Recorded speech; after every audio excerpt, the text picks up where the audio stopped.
civics videos. So let's check out what political parties are. This is just a textbook definition. Won't talk too much about that, but that's essentially all a party is. My dad used to have a T-shirt that had this logo on it. One party system is a little bit of an oxymoron in that they're normally not a party system at all. They are usually associated with communism, almost exclusively associated with communism, in fact. And so we'll compare. What we mainly want to focus on is a two-party system and a multi-party system. I will say one thing: if you ever start talking to friends who may have grown up in another country that's also a democracy, one thing that's kind of bizarre to them is the fact that America mainly has two political parties, despite how large and diverse our nation is. If you stop and think about it, um, the different types and cultures of our regions that all seem to still group themselves into just two parties.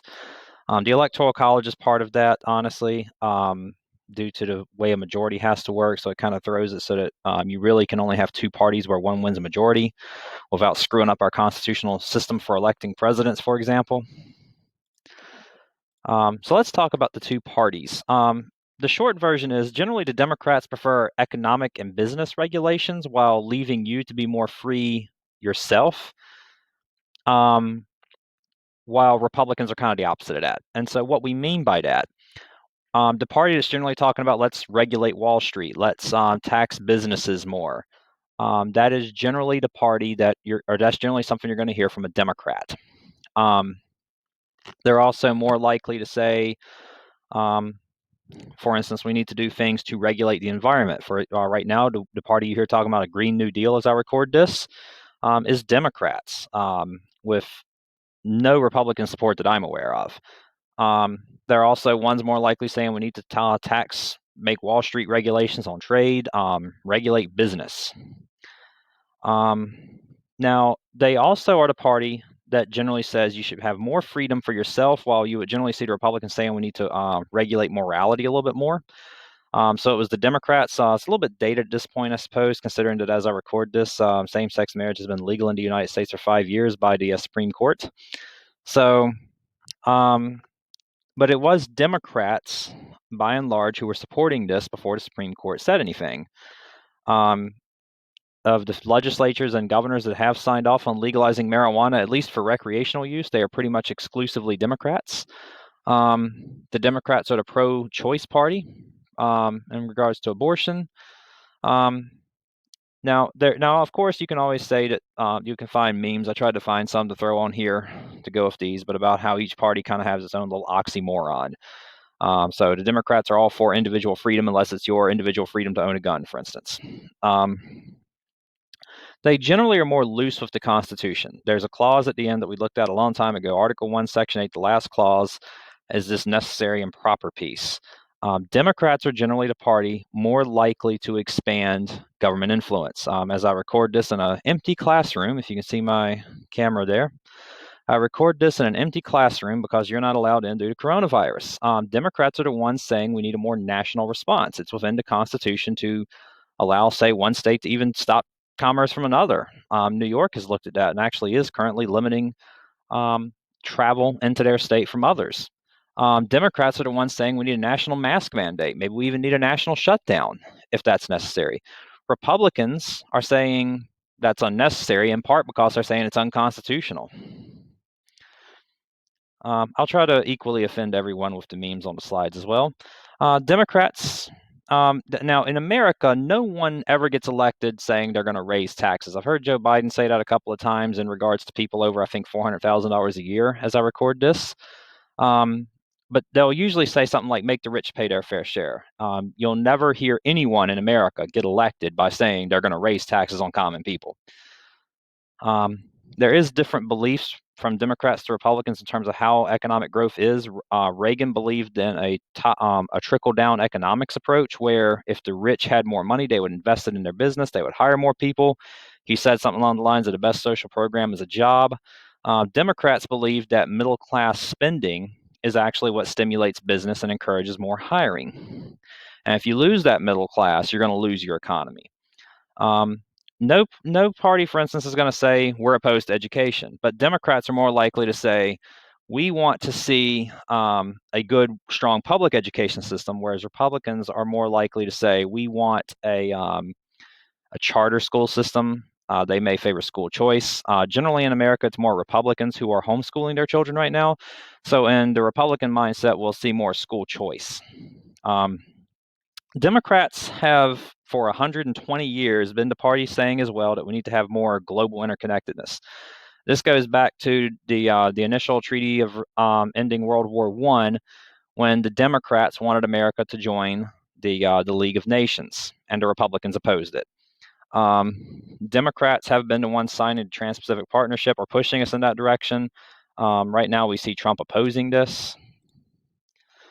So let's talk about Republicans. Again, I mentioned earlier the trickle-down economic approach. Republicans cut taxes on the wealthy and say that this leads to more growth. So after the Trump tax cuts, there was actually Southwest gave like $1,000 bonus to every employee. And that would be something where Republicans would point and shine and smile and say, that's trickle-down economics working. We gave the tax money to the rich. They then use it to help out their employees. It encourages more employment rather than dependency on social programs. Republicans generally believe that cutting regulations, and minimum wage may not be the best example. There's nobody out there saying you ought to make do with something like that. But Republicans might be more willing to say regulations to hurt business. Like, I would just use my dad as an example. My dad drove a truck, and truck drivers are allowed to drive 11 hours before they have to take a 10-hour break. Republicans might say, well, the driver himself should be allowed to make that decision for himself, and we need to have a little bit less regulation. They started making it to the point then you had to take a 30-minute break between your 4th and 8th hour of driving, and those sort of things to Republicans are getting in the way of business and commerce, and we need to deregulate a little bit. They also, the individual freedom part, generally the Republican Party is the one that supports moral regulation. It was the Republicans and Reagan who started a war on drugs in the 80s. It was Reagan who was very pro-life. Reagan said something along the lines of everybody opposed to abortion has already been born. Republicans were the ones that were passing constitutional amendments in states to defend marriage, they called it. Republicans are also more likely to be strict constitutionalists, a little bit more in the sense of Jefferson back in the day. And they want to leave more things to the states, whether that be mask mandates, whether that be how you run your school, whatever the case may be. There's also differences in how they may approach criminal justice. Democrats are more into the rehabilitation way of mindset. Democrats even would go to the point of saying it's education, college, that actually can lead to more people having employment, gainful employment, and therefore less people breaking the rules. Republicans are more likely to say we need to be tough on crime and get people who break the laws off the streets. And then again, going back to that national sovereignty, as we stand now for a Republican president who's been getting us out of some other deals. There was a peace deal with Iran they've been looking at getting us out of. They renegotiated NAFTA. On the hard conservatives don't want us in the United Nations. I'll just assume get that building out of New York. We need to be careful here not to call this stereotypes. If you meet one person, who knows what they may be? They may be a voter, they may not. They may be a Democrat, they may be a Republican. But if you take large groups of people, patterns emerge. So generally, the Republicans are the parties, to go into a stereotype, but it's based on the demographic, older white men. And that's, if you look at Trump rallies, there's often been criticism about, look at who's going, it's just whites. And that's actually been a criticism of Republicans for many, many years. And it's a surprise to absolutely no one who understands party demographics. So generally, the party does appeal more to whites, older, certain businesses. It is, since the 80s, the party of the evangelical Christian vote. It was Jerry Falwell, when Ronald Reagan was running in 1980, Jerry Falwell said, if you are a Christian in America, you should be voting for the Republican Party. And it has been that way ever since. And they have always held on to that vote. So Democrats, as Winston Churchill once said, How did this go? He said, if you're 20 years old and not a liberal, you have no heart. But if you're 40 years old and not a conservative, you have no brain. Which does reflect the trend we see in America and in Europe, really, that the older you get, the more conservative you get. And we'll talk about philosophy more in tomorrow's video. Generally speaking, when I run these exams in my class, I generally see that I have more Democrat students. Now, I have some conservative students, but the traffic is heavier in the other direction. Those who are less religious, or you may add to less religious, the religious minorities in America, Muslim, Jewish and Catholic are kind of a swing vote. Non-religious people, atheists and agnostics, those are also more likely to be Democrats. They are more likely to be college educated, depending on your major, of course. The standard liberal arts degree, as they used to call it, those people are very liberal. Business school, law school, you might see a more conservative group. We also have a rural and urban divide in America, where urban populations are much, much, much more likely to vote Democrat. To the point, if you take a New York City, you'll have like 7 out of 8 registered voters are Democrat. Washington, D.C., it's like 9 out of 10. I mean, it's just crazy how densely populated areas are so liberal. But then comparatively to that as well, if you go to the most rural areas, you'll see Republican numbers. Just flip them. You'll see 6 out of 7 Republican voters in some random county in Texas, for instance.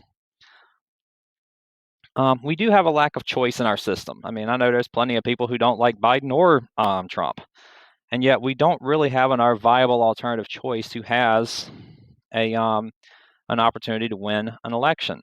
We've also got a system where